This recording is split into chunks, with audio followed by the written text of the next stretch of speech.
성도의 신앙은 하나님을 알아가는 거죠. 하나님을 만나는 거고, 하나님을 경험하는 거고, 하나님을 바라보는 겁니다.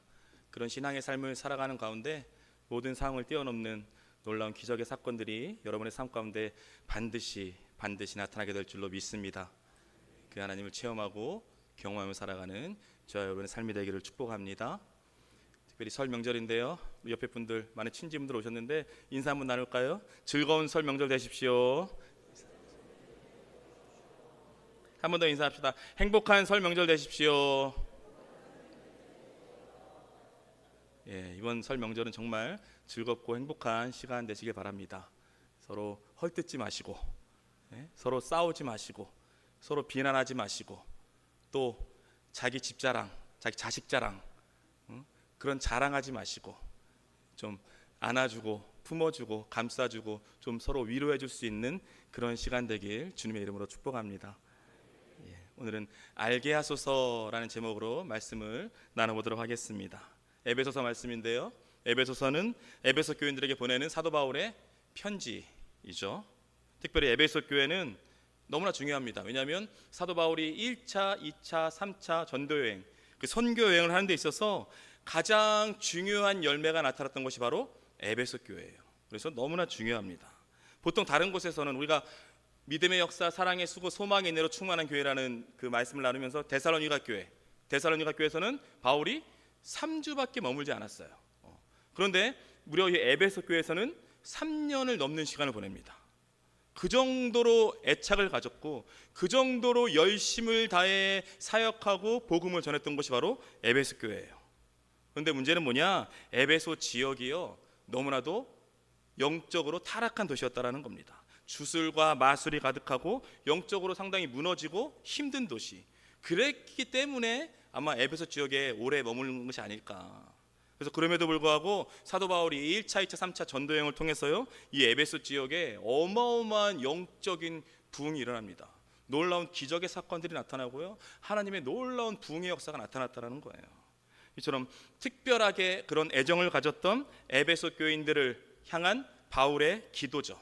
오늘 본문이 바울의 기도입니다. 바울의 축복 기도죠. 이 기도가 오늘 본문의 말씀인데요, 오늘 바울의 이 기도가 저와 여러분의 삶 가운데 그대로 온전히 이루어지기를 주님의 이름으로 축복합니다. 그렇다면 에베소 교인들, 그렇게 애착을 갖던 에베소 교인들을 향한 바울의 기도는 과연 무엇인가? 그것은 바로 오늘 설교 제목입니다. 바로 알게 하소서. 기도예요. 이게 알게 하소서. 뭘 달라는 게 아닙니다. 뭘 따로 구하는 게 아니에요. 이게 없으니까 뭘 좀 주세요라는 그런 기도가 아닙니다. 뭐예요 지금? 그냥 알게 해주십시오. 그런 기도를 한 거예요. 저들에게 이게 이것이 없다는 게 그런 게 아니에요. 이미 주어져 있는데 그 모르고 있는 것을 좀 알게 해주십시오. 안다고 생각했는데 사실은 모르고 있는 것을 제대로 알고 제대로 누리게 해주십시오. 바울이 지금 이런 기도를 드리고 있는 거예요. 그렇다면 에베소 교인들을 향한 바울의 기도가 구체적으로 어떤 것인지 오늘 본문을 통해서 한 가지씩 알아보도록 하겠습니다. 에베소 교인들을 향한 바울의 기도는 과연 어떤 것인가? 첫 번째 기도는요, 바로 하나님을 알게 하소서라는 기도였다라는 거예요. 누구요? 하나님을 알게 하소서. 오늘 보면 17절 말씀인데요, 17절 말씀 우리 한 목소리로 함께 읽겠습니다. 우리 주 예수 그리스도의 하나님 영광의 아버지께서 지혜와 계시의 영을 너희에게 주사 하나님을 알게 하시고. 아멘. 오늘 본문을 보면 우리 주 예수 그리스도가 나오고요, 하나님이 나오고요, 지혜와 계시의 영이 나와요. 그러니까 지금 뭐냐면 성부, 성자, 성령이 다 등장하고 있어요. 이 한 구절에. 즉 성부, 성자, 성령, 이 삼위일체 하나님께서 믿음의 사람들에게 쏟아 부어주고 싶으신 최고의 축복이 있는데, 그 최고의 축복이 뭐냐? 그 축복은 물질이 아닙니다. 명예도 아니에요. 성공도 아니고요, 어떤 능력도 아니고 은사도 아니고 기적도 아니에요. 그 축복은 바로 하나님을 아는 것입니다. 하나님을 아는 것. 결국 하나님을 아는 것이야말로 우리 인생 가운데 최고의 축복인 줄로 믿습니다. 우리는 무엇인가 딴 게 물질적으로 주어져야 축복으로 얻잖아요. 축복으로 생각하잖아요. 근데 그런 게 아니라는 거예요. 성경에서 말하는 최고의 축복은 하나님을 아는 거예요. 하나님을 더 깊이 하나님을 더 넓게, 하나님을 더 자세히 아는 것, 그게 축복이라는 겁니다.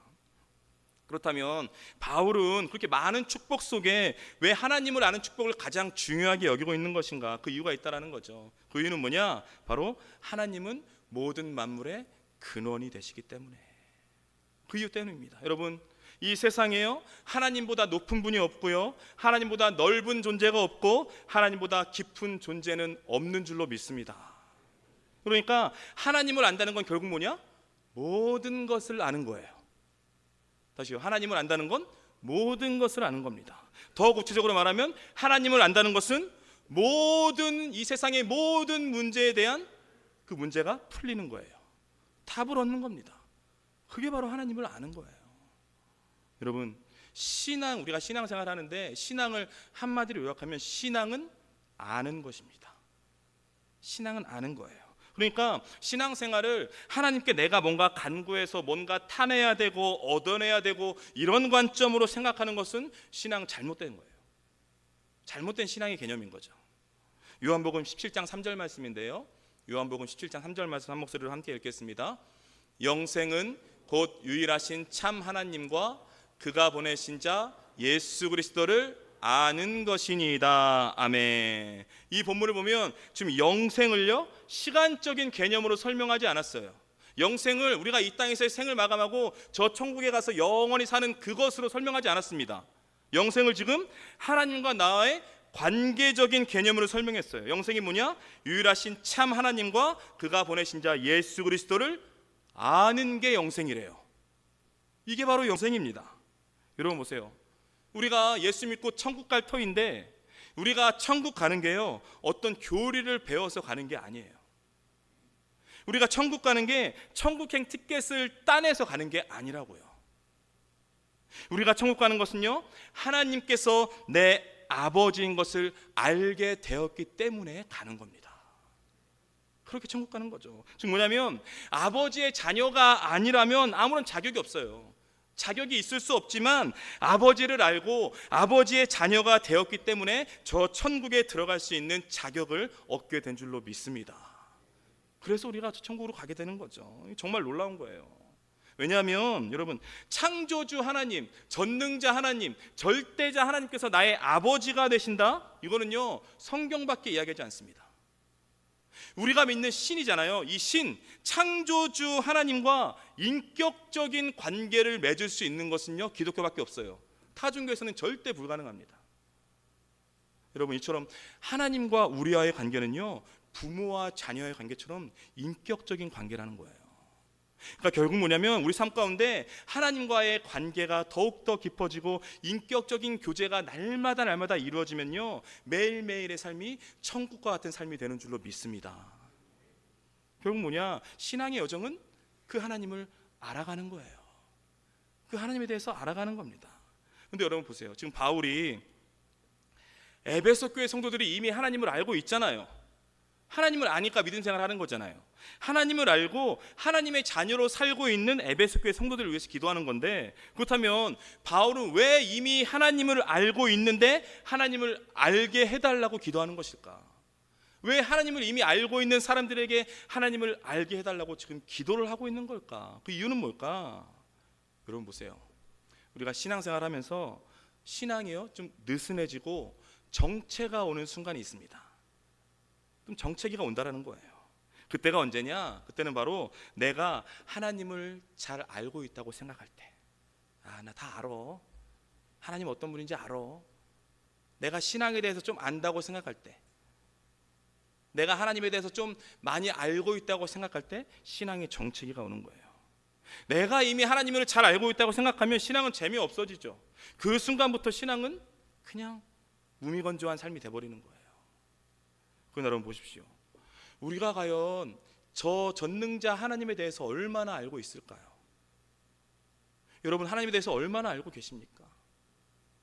우리 인간은요 결코 저 절대자 하나님, 무한하신 하나님, 전능하신 하나님에 대해서는요 완벽하게 알 수가 없어요.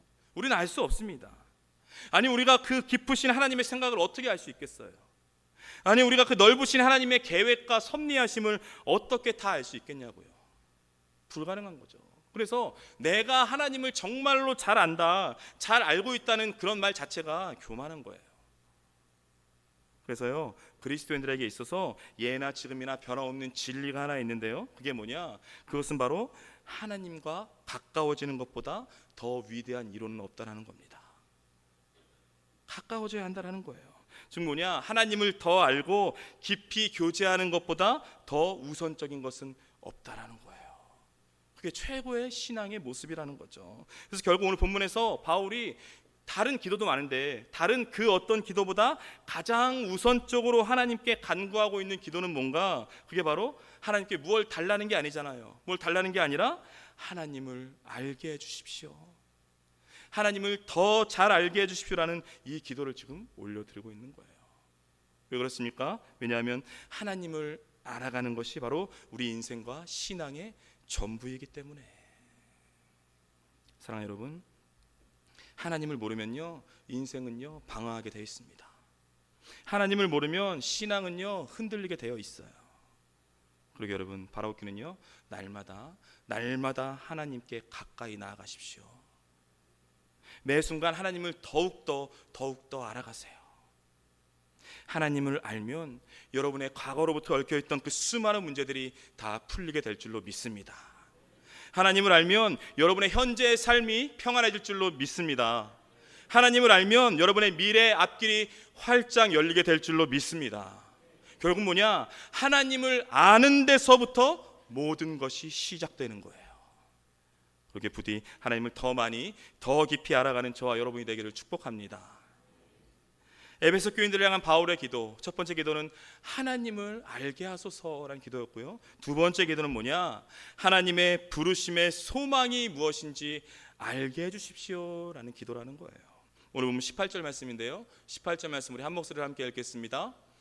너희 마음의 눈을 밝히사 그의 부르심의 소망이 무엇이며 성도 안에서 그 기업의 영광의 풍성함이 무엇이며. 아멘. 오늘 본문을 보면 바울은요, 하나님의 부르심의 소망이 무엇인지 알게 해주십시오, 그렇게 지금 기도하고 있어요. 여러분, 여기 있는 저와 여러분 모두요 하나님의 부르심을 받은 사람들인 줄로 믿습니다.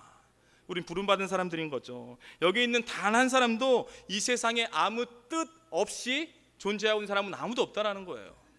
우연적으로 생긴 사람은 아무도 없습니다. 그런 사람은 아무도 없는 거예요.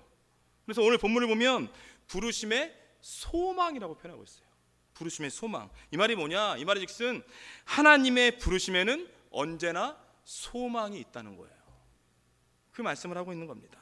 여러분, 우리는요 우리의 가정과 우리의 자녀와 우리의 직장, 또 이 교회까지, 우리의 교회, 이 모든 것들을 그냥 내가 스스로 결정하고 내가 스스로 선택했다고 생각해요. 그렇잖아요. 내가 결정해서 여기 온 거잖아요. 내가 결정해서 우리 가정이 생긴 거고, 그렇게 생각한다라는 거죠. 그리스도인들도 그렇게 생각한다라는 거예요. 그러나 여러분, 사실은요 다 하나님의 부르심이었다라는 거예요. 하나님의 부르심이 있었다라는 겁니다. 여러분, 구약시대 보면 야곱이 형 에서의 축복권을 빼앗아 버려요. 그러니까 형 에서가 너무나도 분노하는 거죠. 그래서 분노한 형의 그 복수를 피해서 야곱이 도망갑니다. 그런데 도망가는 도중에 빈들에서 돌베개를 베고 자다가 환상을 보게 돼요. 그게 어떤 환상이냐? 사닥다리를 하나님의 사자들이 오르락 내리락 합니다. 그리고 그 사닥다리 위에서 하나님의 음성이 들려오는 거예요. 그러니까 너무나 놀라는 거죠. 너무 놀라서 잠에서 깬 야곱이 뭐라고 고백하냐? 창세기 28장 16절 말씀, 창세기 28장 16절 말씀 한 목소리를 함께 읽겠습니다. 야곱이 잠에 깨어 이르되 여호와께서 과연 여기 계시거늘 내가 알지 못하였도다. 아멘. 여호와께서 과연 여기 계시거늘 내가 알지 못했도다. 이 고백을 하고 있어요. 나는 내가 선택해서 지금 도망간 줄 알았는데, 내가 결정해서 지금 이곳으로 온 줄 알았는데, 다 내 뜻과 내 계획인 줄 알았는데, 내가 선택해서 이 들판으로 도망 나온 줄 알았는데, 하나님이 나를 부르신 거였구나. 하나님이 나를 이끄신 거였구나. 여기서 하나님이 나를 기다리고 계셨구나. 지금 이런 깨달음의 고백을 올려드리고 있는 거예요. 이게 하나님이 다 부르심이었고 인도하심이었구나. 여기까지 지금 내가 지금 이 자리에 있는 게, 여기까지 살아온 게 다 하나님의 부르심과 인도하심이었구나. 그런 야곱이 그런 깨달음을 얻게 된 겁니다. 이건 뭐냐면 하나님의 부르심에는 언제나 소망이 있는 줄로 믿습니다. 소망이 있을 수밖에 없는 거예요. 왜요? 왜 그렇습니까?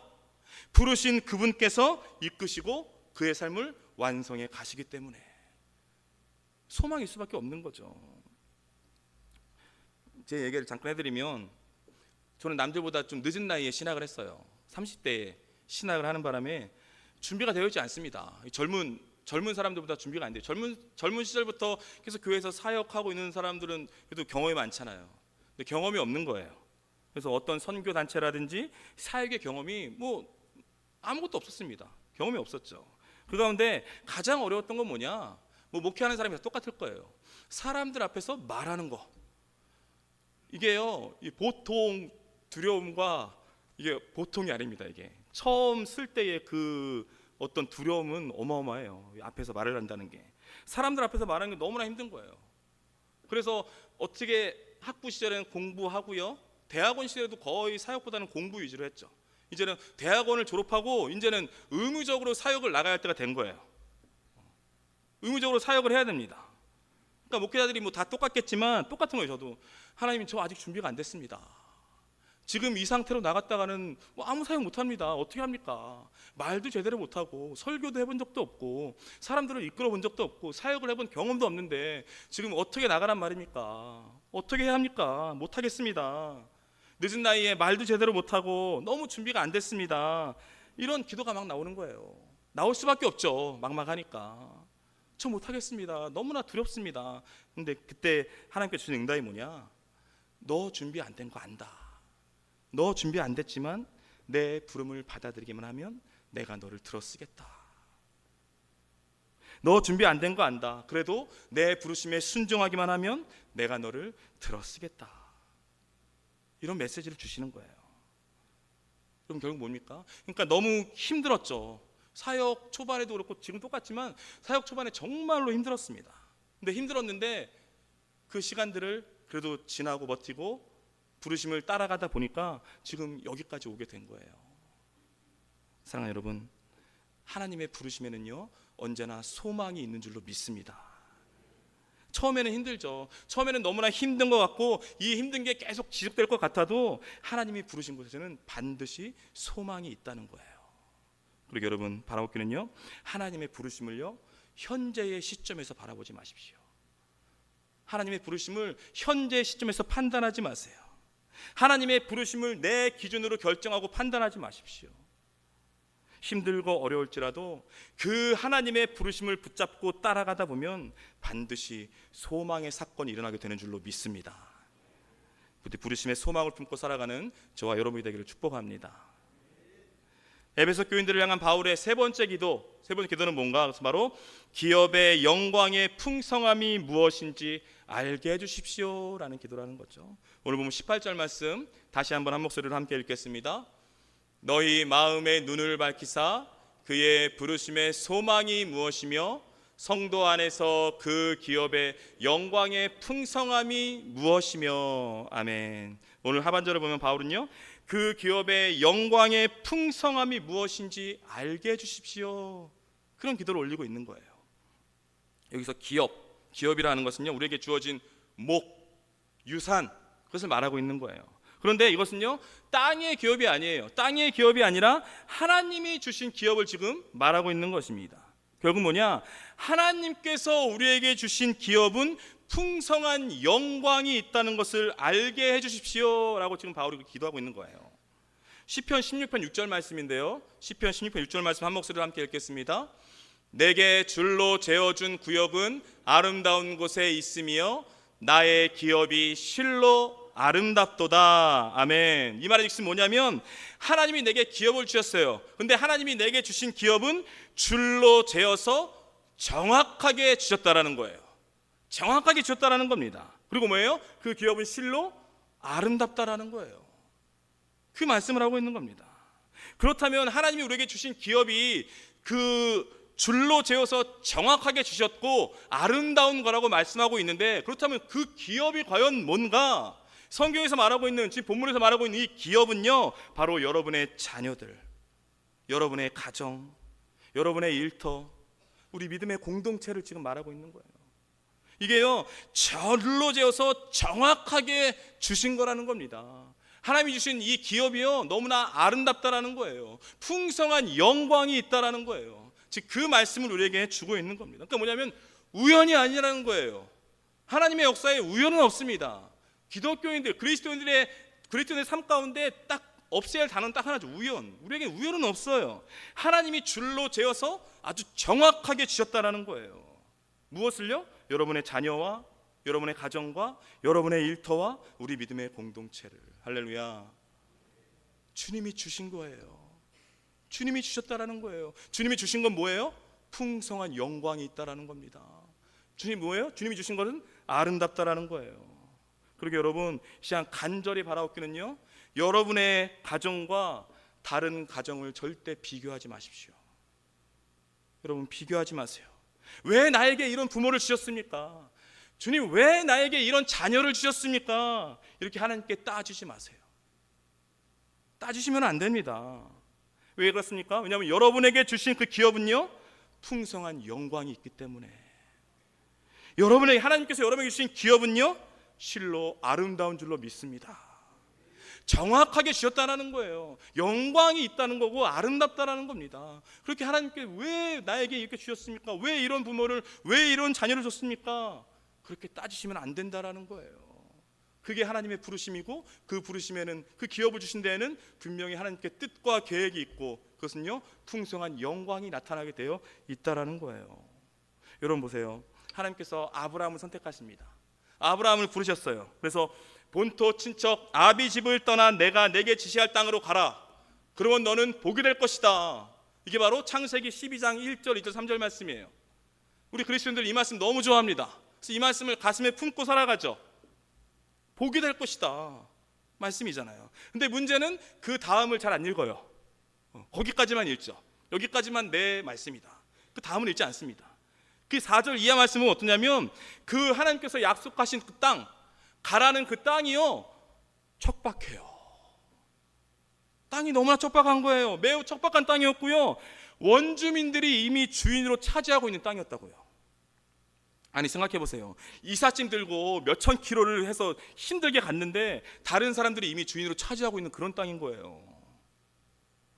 여러분, 하나님이 주신 기업이 마음에 들지 않을 수 있다라고요. 있어요. 그런 상황일 수 있습니다.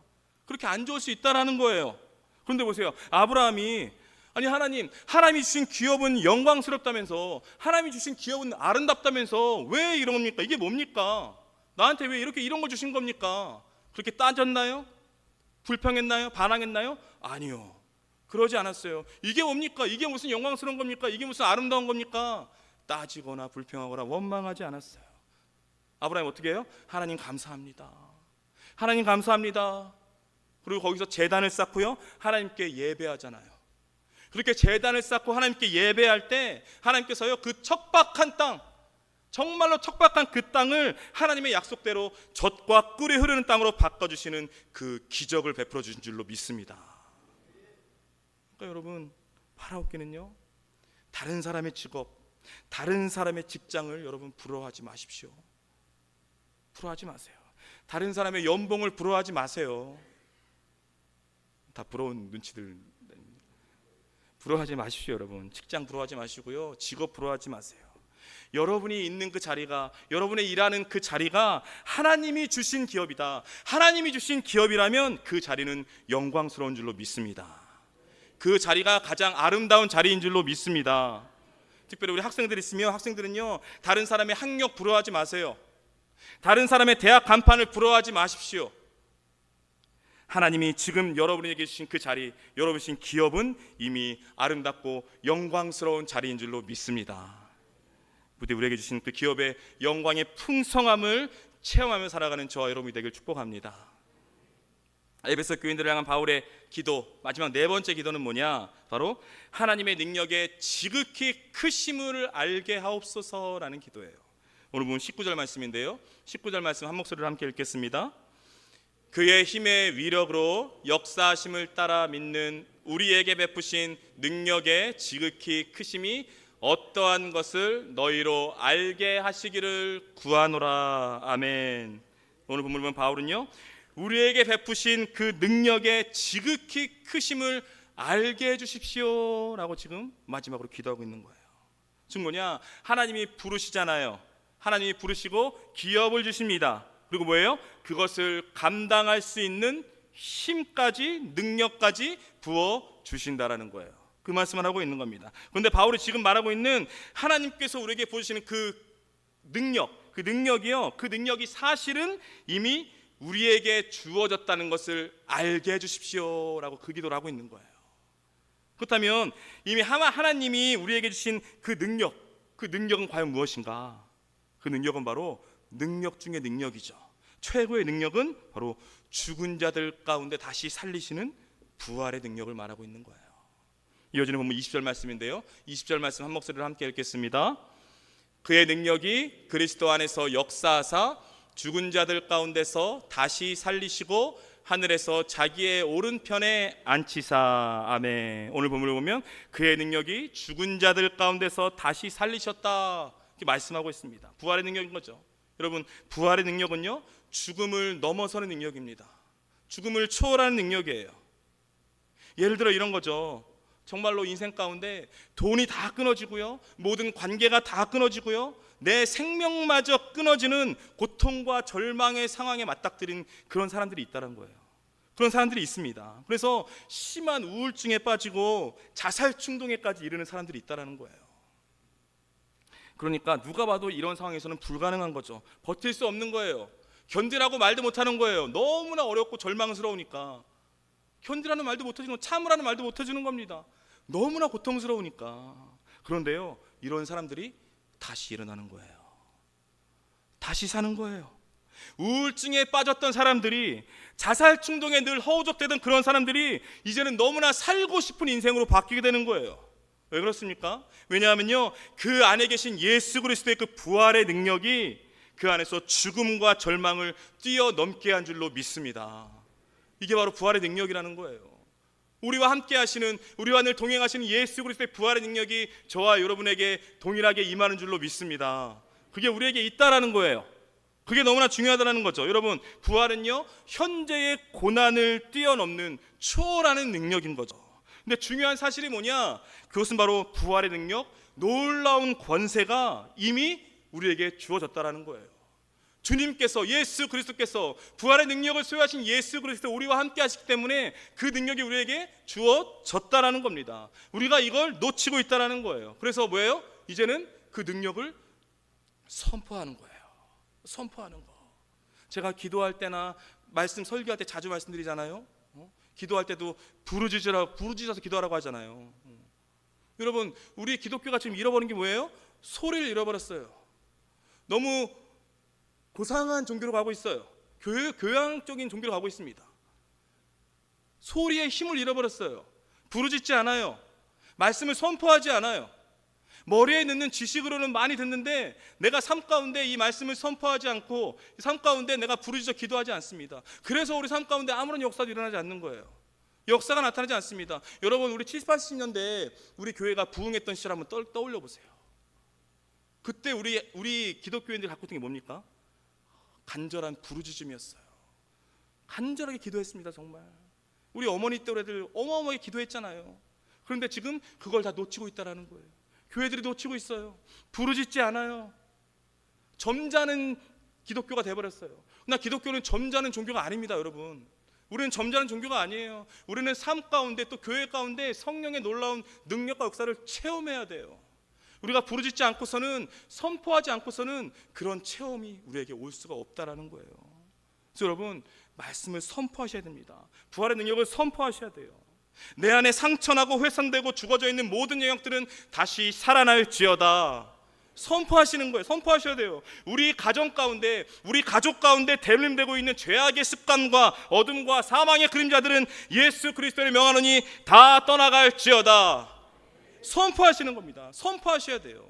이것을 회복하셔야 됩니다. 왜 그렇습니까? 이미 이 부활의 능력이 이미 하나님의 자녀들에게, 저와 여러분에게 주어져 있기 때문에, 주어져 있는데 그것을 받아먹지 못하는 거예요. 그게 안타까워서 바울이 계속 지금 알게 하소서 기도하고 있는 거 아닙니까? 그리고 여러분, 바라옵기는요, 이 부활의 능력이 이미 우리에게 주어져 있음을 믿으십시오. 믿으십시오, 여러분. 그리고 부활의 능력을 선포하며 살아가세요. 그러면요, 그 능력으로 말미암아 우리 인생이 180도 변하게 될 줄로 믿습니다. 부디 이 땅 가운데 부활의 능력을 체험하며 살아가는 저와 여러분이 되길 축복합니다. 사랑하는 성도 여러분, 오늘 제목이 알게 하소서예요. 알게 하소서. 사람은요, 아는 만큼 살게 되어 있습니다. 사람은요, 보는 만큼 가게 되어 있고, 사람은 경험한 만큼 증거하게 되어 있어요. 결국 뭐냐? 우리 그리스도인에게 있어서 아는 것이 힘인 줄로 믿습니다. 오늘 에베소 교회 성도들을 향한 바울의 기도, 알게 하소서, 알게 하소서. 하나님을 더욱더 알게 하여 주옵소서. 부르심의 소망을 알게 하여 주옵소서. 기업의 영광의 풍성함을 알게 하여 주옵소서. 하나님의 지극히 크신 능력을 알게 하여 주옵소서. 이렇게 하나님을 더욱더 알고 하나님이 주신 이 모든 것들을 경험하고 체험하며 살아갈 때 우리 인생 가운데, 우리 가정 가운데, 우리가 살아가는 삶의 모든 영역 가운데 놀라운 하나님의 기적의 역사가 나타나게 될 줄로 믿습니다. 이제 부디 바라옵기는요, 하나님께서 이미 우리에게 주신 이 모든 것들을 깨달아 알고 선포하고 충만히 누리며 살아가는 저와 여러분의 인생이 되길 주님의 이름으로 축복합니다.